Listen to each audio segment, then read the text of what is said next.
তো আজকে ভীম একাদশীতে সিংহাসনটা আমি নতুন উদ্বোধন করলাম, আজকেই প্রথম। সিংহাসনটা একটু ভালো করে দেখিয়ে দাও। মেলা থেকে নিয়ে এসেছি পালিশ করা। এতদিন আমার খুব অসুবিধা হতো, মানে তাকে জায়গা ছিল না, ভগবানকে কষ্ট দেওয়া হতো, কোনো রকমে ওখানে পুজো করতাম। তো আমার মানে অনেক দিনকার, অনেক বছরের মানে একটা স্বপ্ন আশা যাই বলো পূরণ হলো আজকে। জানি না ঠাকুরের কি কৃপা, এনেছি 1 সপ্তাহ হয়ে গেল, কিন্তু আজ করবো, কাল করবো, মানে বসাবো করে করে আজকে তোমার ভীম একাদশী, আজকেই মানে এখানে আজকে উদ্বোধন হলো আমার। এটা ঠাকুর ঘর বলতে পারো, করা হয়ে গেছে।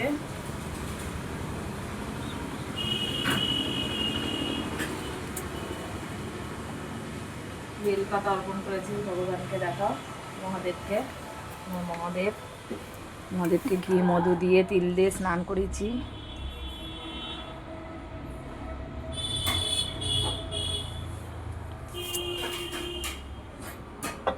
আর বাবার ছবিটাও দেখাও একটুখানি, বাবাকেও পাশে রেখেছি। বাবার জন্য আমি নিজে এটা তৈরি করেছি, দেখাও আপনার সাদার মধ্যে কেমন হয়েছে। বাবা সাদা খুব পছন্দ করতো, এটা বাবার জন্যই একমাত্র করেছি। পা দিও না আলপনাতে, আলপনা দিয়েছে একটু দেখাও ঘরের সামনে, সময় হয় না। পা দিয়ে বা পেছনে দেখো আলপনা দেখে।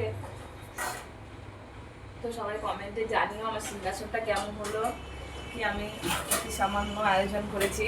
তো তোমাদের কেমন লাগলো সবাই কমেন্ট করে জানিও কিন্তু। হ্যাঁ, তো খুবই সামান্য আয়োজন করেছি। এই ফুলগুলো আমার গাছে হয়েছে, এই ফুলগুলো। আর এই কমলা কালারের গাঁদা ফুলগুলো কিনে এনেছে। হলুদ গাঁদাটা, রক্ত জবা, এগুলো সব আমার গাছেই ফুটেছে। আছে এখনো আছে ফুল, কিছুদিন হবে। সবাইকে ভালো রেখো আমাদের।